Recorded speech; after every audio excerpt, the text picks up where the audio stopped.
Good day, sir. My name is Yuwili Dito Vera, base IT3S. So, this is my video of redesigning my partner's app prototype.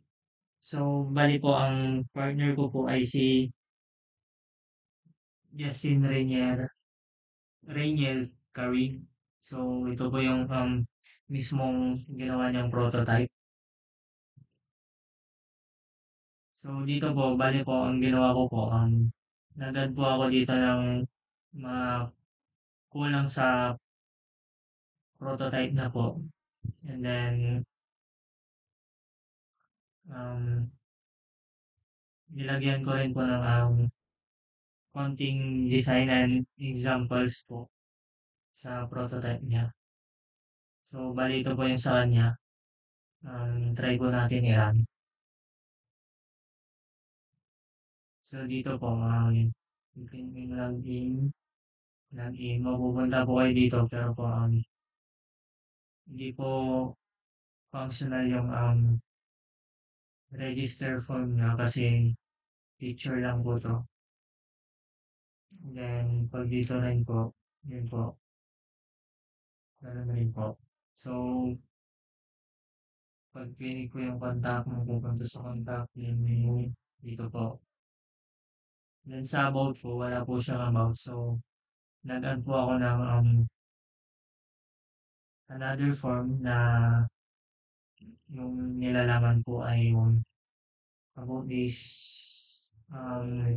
business niya po. Then pag clinic mo po yung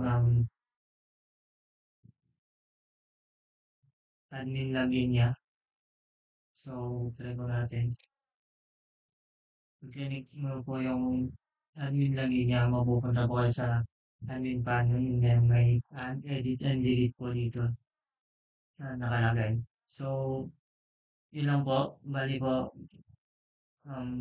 ito yung kay Justin Carig, yung partner ko po mismo.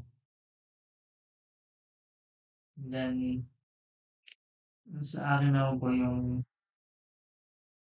papakita ko. So, dito po, may mga inad lang rin po ako dyan. Yun lang po. Dito po sa menu po niya, nag-add po ako dito ng add to cart button. Yan po. And then, pag click nyo po tong add to cart button, mag-view nyo po yung mismong in-order nyo. So, nag-add rin po ako dito ng delete. So, kapag namali po kayo ng pindot, namali po kayo ng napindot na order or nagbago po yung isip nyo, pwede nyo pa pong i-delete yung or na-order nyo na po. And then, dito po, nag-add po ako dito ng buy now button. Then, sa contact naman po, nilagyan ko lang po siya ng konting design. So, nilagyan ko siya ng um, rectangle and then near shape ko po siya. And then, dito naman po sa register form niya, inulit ko po, itinugma ko na lang po sa mismong login form niya and then nag-add po ako dito ng konting design. So, yun po, nilagay ko po yung mismong logo niya and then nilagyan ko po ng hadi dito, divider. And then, sa about naman po, ito po ng about. And then, dito po, sa admin panel niya, nilagyan ko po siya ng examples and then nilagyan ko po ng background color yung nilagyan ko po ng color yung button niya. So, dito po, ah, dito naman po sa loob ng admin panel niya, nilagyan ko po ng number of customer, then order status kung complete na po ba yung order ng customer or hindi pa. Then dito po sa customer's name,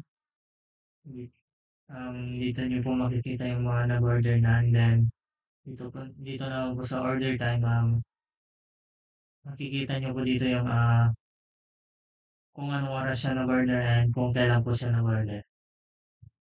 So try po natin ilangin.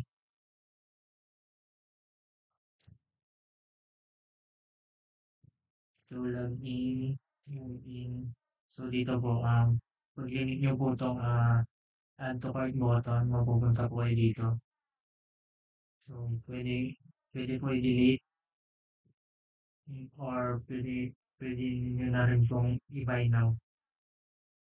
Yan po, pag-click niyo po yung about, dito po, mapupunta na po kayo sa mismong about, then menu, then sa contact po.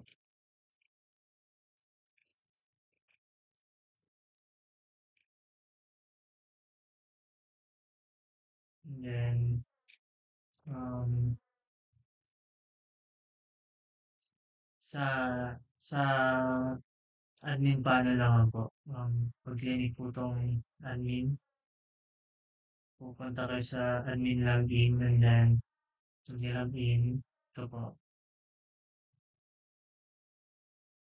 So, bale, yun lang naman po yung in-add ko. And then, nilagyan ko lang po ng konting design kasi po halos kumpleto na yung nagawa.